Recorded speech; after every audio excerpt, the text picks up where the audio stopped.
काहिला बारू धनी मुँह लटकैले, घर के काम बारू अभिले न कैले। काहे हो बोला, काहिला बारू धनी मुँह लटकैले, घर के काम बारू अभिले न कैले। नहीं करो तारू हमारा से गपशप। बहुत गर्मी हो गया, एसी नहीं तो कूलर ही ला दीजिए, टेबल फैन ही ला दीजिए, हाथ पंखा ही ला दीजिए।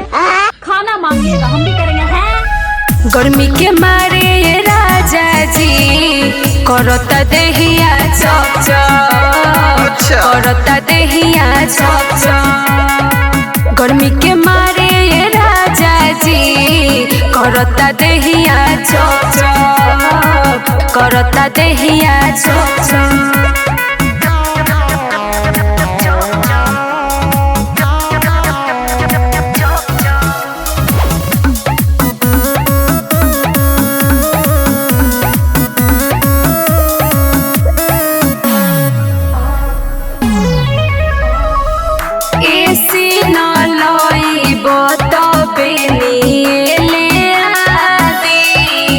बगली में बैठ के डोला दिए राजा।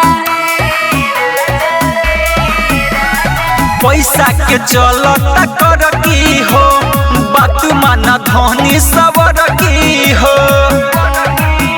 छोरा टेंशन पियावा चाहे एक कप। ये जी बहुत गर्मी हो गया, एसी नहीं तो कूलर ही ला दीजिए, टेबल फैन ही ला दीजिए, हाथ पंखा ही ला दीजिए। खाना मांगिएगा हम भी करेंगे। हैं गर्मी के मारे ये राजा जी करता देहिया चप चप, करता देहिया चप चप। गर्मी के मारे ये राजा जी करता देहिया चप चप, करता देहिया चप चप।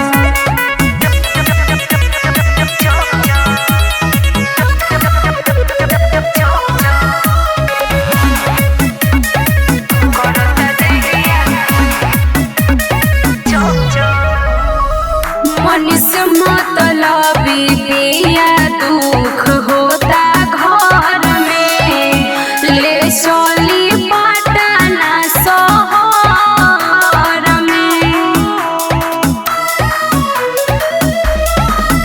धनी गाँव के मजा न भेटाई, उहाँ पूरबी बिहार न मिल पाई। कर बर्दाश्त कुछ अब ये जी बहुत गर्मी हो गया, एसी नहीं तो कूलर ही ला दीजिए, टेबल फैन ही ला दीजिए, हाथ पंखा ही ला दीजिए। खाना मांगिएगा हम भी करेंगे। हैं गर्मी के मारे ये राजा जी करता देहिया चप चप, करता देहिया चप चप। गर्मी के मारे ये राजा जी करता देहिया चप चप, करता देहिया चप चप। Baby digital recording studio सीभर।